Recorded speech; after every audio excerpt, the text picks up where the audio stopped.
ব্যস্ততম একটা দিনে ব্রেকফাস্ট প্লাস লাঞ্চ একসাথে রান্না করেছি আজকে ঘরে যা ছিল তাই দিয়ে। আসসালামু আলাইকুম, সবাই কেমন আছেন? আশা করছি সবাই ভালো আছেন ও সুস্থ আছেন। আমি শিল্পী, আমি নদিয়া জেলা ছোট্ট একটা গ্রামে থাকি। আবারও নতুন একটা দিনে নতুন একটা ব্লগ ভিডিও নিয়ে চলে এসেছি আপনাদের মাঝে। আশা রাখছি আজকের ভিডিওটি আপনাদের ভালো লাগবে। আজকে হচ্ছে রবিবার আর আজকে আমি ভিডিওটি শুরু করেছি সকালে বোতল পরিষ্কার করা থেকে।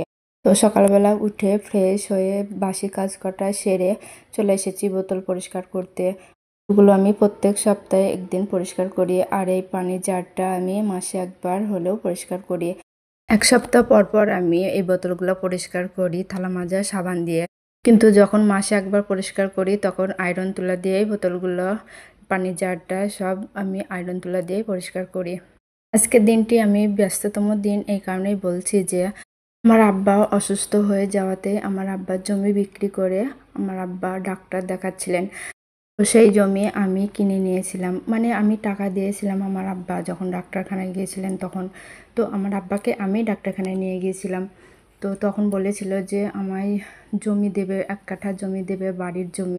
তো তার জন্য আমার আব্বা বলছে আমি তো অন্য কাউকে বিক্রি করব পরলোককে, তো তোমরা যদি নিতে পারো তো বলো, তোমরা নিয়ে নাও জমিটা, আমি জমিটা বিক্রি করে আমার ডাক্তার দেখাবো।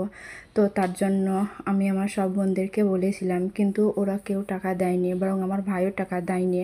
বললো তোমার জমি আছে, তুমি জমি বিক্রি করে ডাক্তার দেখাও।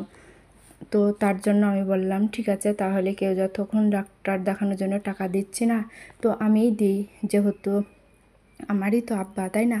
তো তার জন্য আমি টাকা দিয়েছিলাম। তো আমার আব্বা তখন আমাকে বলেছিল যে আমার ওই 1 কাঠা জমিটা আমি তোমাকে দিব।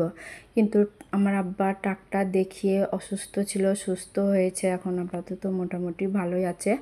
তো এখন সমস্যা হচ্ছে কিনা যে ওই জমি হচ্ছে আমার আব্বার নামে নেই, আমার দাদুর নামে আছে ওই জমিগুলো। তো পরলোক কেউ নিতে পারবে না, নিজেদের মধ্যে নিতে হবে। তো আমি বললাম ঠিক আছে, তাহলে আমি যতক্ষণ টাকা দিয়েছি, তুমি এখন সুস্থ আছো, তো চলো এখন তাহলে আমাকে জমিটা এসটি করে দাও। তো তার জন্য আমার আব্বা বলল ঠিক আছে, আমি তোমাকে এসটি করে দিব। কিন্তু পরে আবার ওনারা ভাবনা চিন্তা করে দেখেছে যে ওই জমিতে আরও জমি আছে, মানে মাঠের জমি। তো সামনেই হচ্ছে কি না পথ, এবার ওই পথটা ওনারা আর দিতে চাইছে না। তো এই নিয়ে বেশ নিজেদের মধ্যে একটু কথা কাটাকাটিও হয়েছিল। তাছাড়া হচ্ছে কিনা যে আমার দাদু মারা গেছে, 20 বছরের বেশি হয়ে গেছে। তো তার জন্য ডাইরেক্ট আমার আব্বার নামে হতে গেলে অনেক টাইম লাগবে। সেই জন্য উকিলে আমার আব্বাকে বলছে আপনি যদি আপনার মেয়েকে দানপত্র হিসাবে এসটি করে দেন তো তাড়াতাড়ি হয়ে যাবে। তো আমার আব্বা বলছিল ঠিক আছে আমি দিব। এবার ওনারা ভেবেছে যে আমি যদি রাস্তার ধারটুকুনে নিয়ে নিই তাহলে আর মাঠে যাবার রাস্তা থাকবে না। তো তার জন্যই ওনারা একটু সমস্যা করেছিলেন। তো যাই হোক, আমি এই ভেবে ওনারা আমাকে ফোন করে বলছে যে মা তোমাকে আর জমি দেবো না, তুমি টাকা ফেরত নিও। আমি বললাম ঠিক আছে, তাহলে যদি কোনো আপত্তি থাকে তো জমির টাকাই ফেরত দিও। তো তার জন্য আমি গিয়েছিলাম আমার বাবার বাড়ি। তো ওনাদের তো টাকা নেই, তাই না? অসুস্থ হয়েছিল তখনই তো আমি যা টাকা দিয়েছিলাম টাকাগুলো সব ডাক্তার দেখিয়ে ফুরিয়ে গেছে। তো কি আর করবে, টাকা কোথায় থেকে ফেরত দেবে? এখন তো আমার আব্বার ইনকামও করতে পারে না, তাই না? তো তার জন্য ওনারা টাকাটাও ফেরত দিতে পারছে না, নিজেদের মধ্যে ঝামেলা হচ্ছে টাকা ফেরত দেওয়া নিয়ে। আর তাছাড়া আমার ভিডিও যারা দেখেন তারা তো জানেন যে আমার একটা বোন আছে, সেই বোনের এখনও বিয়ে হয়নি। তো সেই বোনটার বিয়ে দিতে হবে। তো তার জন্য আমার বোনের যে জিনিসপাতি ছিল আমার মা বলছিল ওইগুলো বন্ধক দিয়ে টাকা করে আমি তোমাকে টাকাগুলো ফেরত দেবো। যাই হোক, বোতলগুলো পরিষ্কার করে আমি রান্নাঘরে চলে এসেছি, আগে রান্নাটা সেরে নেব।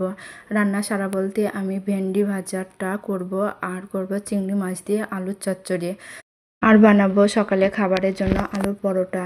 তো আলুর পরোটা বানানোর জন্য আমি প্রেসার কুকারে আলুগুলো সেদ্ধ করে নিয়েছি। তারপর আলুর পরোটার জন্য পুরটা রেডি করে নিয়ে রেখে দিলাম। এইদিকে আমি পরোটাগুলো বানিয়ে নিচ্ছি আর ওইদিকে ভেন্ডি ভাজাটাও হয়ে যাচ্ছে। তো একসাথে 2 কাজই আমার হচ্ছে, আর আমি কাজগুলো খুব তাড়াহুড়ো করেই করেছি। আর তাছাড়া আমি কালকে রাতে ভেবে রেখেছিলাম যে আগামীকাল যেহেতু রবিবারে আমি আলুর পরোটা বানিয়ে দেবো জলখাবারে। তো তার জন্য আর কি করব, ঘরে তো আলু ছিলই, আমি আর বাজার করিনি। আর এমনিতে বাজার এই জন্যই করিনি, তো বললাম না যে আমার মারা বলছে আমাকে আর জমিটুকু দেবে না, তো টাকাও ফেরত দিতে পারছে না। তো তার জন্য একটু খুব চিন্তিতই ছিলাম, মানে কদিন বেশ একটু চিন্তায় কেটেছে আমার। কোনো কাজ করতে ভালো লাগছিল না, কিন্তু যেহেতু বাচ্চারা আছে ওরা তো আর শুনবে না, তাই না? আমি হয়তো না খেয়ে থাকলাম বা হয়তো অন টাইমে খেলাম, কিন্তু ওদের তো টাইমে খাবারটা দিতেই হবে। তো তার জন্যই আমাকে কাজগুলো বাধ্য হয়ে করতেই হতো, রান্না বান্না তো করতেই হচ্ছে, কিন্তু আমার মনটা একটু ভালো ছিল না। এবার সমস্যা হচ্ছে আমার বোন আর জিনিসগুলো দিচ্ছে না, বলছে যে আমার বিয়ে হলে তখন কি করে দেবে, তখন তো আবার জমি বিক্রি করতে হবে। আর জমি যেহেতু আব্বার নামে নেই, তো জমি তো টপ করে বিক্রি হবে না, তো তখন কোথা থেকে দিবা? তার জন্য আমার বোন আপত্তি করছিল। তো আমি বললাম, আব্বা যেহেতু তোমাদের কাছে টাকা নেই, তারপরে আমিও তোমাদের টাকা দিয়েছি, এবার যেহেতু আমি আমার হাজব্যান্ডের কাছে আছি, ও কিছু বলবে না সে ঠিক আছে, কিন্তু আমার আব্বারও বলছে আমি যে করেই হোক তোমার টাকা তোমাকে ফেরত দিব, না হলে জামাই তো অশান্তি করতে পারে, তাই না? আমি বললাম, আব্বা তাহলে একটা সমাধানের মধ্যে এসো। তো আমি যেহেতু তোমারই মেয়ে, তো আব্বা মাকে তো আর এইভাবে কষ্ট দিতে পারি না, কাঁদাতেও পারি না, তো কি আর করব? যেহেতু তোমার ছেলে মেয়ে সবাই আছে, কেউ টাকা দেয়নি, আমি তো টাকা দিয়েছিলাম, থাক তোমাদেরকে আর আমাকে টাকা ফেরত দিতে হবে না। তো আমার আব্বা বলেছিল, না আমি তোমাকে হয় জমি দিব না হয় টাকা ফেরত দিবই। তো আমি বললাম, ঠিক আছে তাহলে তুমি যতক্ষণ তোমার সিদ্ধান্তে আছো, তো তাহলে তুমি আমাকে রাস্তার ধারের টুকু আর দিতে হবে না, তারপরে টুকু আমাকে দিও। সামনে যে ফন্টটা আছে সেই ফন্টটা ফেলে রেখে তারপরে আমাকে দিও। তো আমার আব্বা যাই হোক ওতে রাজি হয়ে গিয়েছিল। ফটোগুলো সব আমার ভাজা হয়ে গেছে, আর আমার ছেলেও পড়তে থেকে বাড়ি চলে এসেছে। তো আমি বললাম, বাবু একটুখানি দাঁড়াও, আগে আমি তরকারিটা চাপিয়ে দিই, তারপরে তোমাকে আমি খাবারটা দিচ্ছি। তো আমার ছেলে যাই হোক বললো, ঠিক আছে মা। আলু চিংড়ি মাছের চচ্চড়িটা বানানোর জন্য কড়াইতে তেল পেঁয়াজ টমেটো দিয়ে আলুগুলো একটু ভাজা ভাজা করে চিংড়ি মাছটা আগেই ভেজে রেখেছিলাম সেটাও দিয়ে দিলাম। তারপর ঝোলের জন্য পানি দিয়ে মাছটাকে ফুটতে দিয়ে এসেছি, আর আমি এদিকে চা বসিয়ে দিয়েছি। চাটা বানিয়েই আমার ছেলেদের আগে খেতে দিব। রাস্তার ধারে ফ্রন্টের জমির তো দাম বেশি, তাই না? আর মাঠাল জমির দাম কম, তো আমি তাতেও রাজি হয়ে গিয়েছিলাম, কিন্তু আমি যদি রাজি না হতাম তাহলে হয়তো ঝামেলা হতো। তো কি করব, যাই হোক এবার আব্বা মা তো তার জন্য আমি বললাম ঠিক আছে, আমি মেনে নিলাম। তো ঠিক আছে বলে আমি বাড়ি চলে এসেছিলাম। ওনারা আমাকে রবিবারের দিন সকালবেলা ফোন করে বলছে যে মা তাহলে আমি তোমাকে জমি দিব, তো তুমি যা টাকা বাকি আছে তোমাকে আজকেই দিয়ে যেতে হবে, কালকেই রেজিস্ট্রি করে দিব। তো আমি আর কি করব, রবিবার আমার কাছে সব টাকা ছিল না, কিছু টাকা শর্ট পড়ে গিয়েছিল। এমনিতেই রবিবার, তো কি আর করব।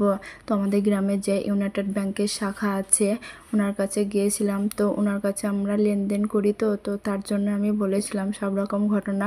তো কাকা বলেছিল, ঠিক আছে একদিনে তো 10,000 20,000 টাকা উঠবে না, তুমি আরেকজনকে নিয়ে এসো, আমি তোমাকে দুজনের টাকা অ্যাকাউন্টের টাকা ট্রান্সফার করে দিয়ে আমি তোমাকে 20,000 টাকা দিয়ে দিব। তার জন্য আমাদের পাড়ার একটা মামি শাশুড়িকে নিয়ে গিয়েছিলাম, তো 20,000 টাকায় একসাথে উঠে গিয়েছিল, আর ওই টাকাটা নিয়েই আমি গিয়েছিলাম। তো যাই হোক ফাইনালি আমার ছেলেদের আমি খেতে দিয়েছি, আর ওদিকে আমার রান্নাও সব হয়ে গেছে, কিন্তু মাজা বাকি আছে। তো সকালে খাবারটা খেয়ে টেয়ে তারপরে সব থালা বাসনগুলো একসাথে মেজে নেব। আর এখন মোটামুটি রোদ না থাকলেও খুব গরম পড়ছে, তো এই গরমের ভিতরেও আমি সব থালা বাসনগুলো মেজে পরিষ্কার করে নিয়েছি কলের পাড়ে। তো তারপরে সব কাজ সেরে একটু বিশ্রাম নিয়ে তো তারপরে গিয়েছিলাম আমার বাবার বাড়ি। রান্না না করে গেলেও হতো, কিন্তু যেহেতু রবিবার আছে আমার ছেলে বাড়িতে আছে, ও তো খাবে, তাছাড়া ওর 3টির সময় পড়া আছে, তো তার জন্য ওকে নিয়ে যেতেও পারছি না, শুধু ছোট ছেলেকে নিয়ে গিয়েছিলাম। আমি না থাকলেও পড়তেও যাবে না, তো ওকে পড়তে পাঠিয়ে দিয়ে তারপরে গিয়েছিলাম।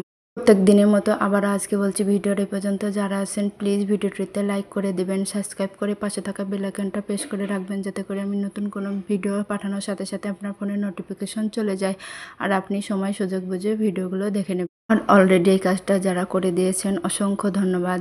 আর আজকে ভিডিওটি এখানেই শেষ করছি। ততক্ষণে ভালো থাকবেন, সুস্থ থাকবেন, আল্লাহ হাফেজ।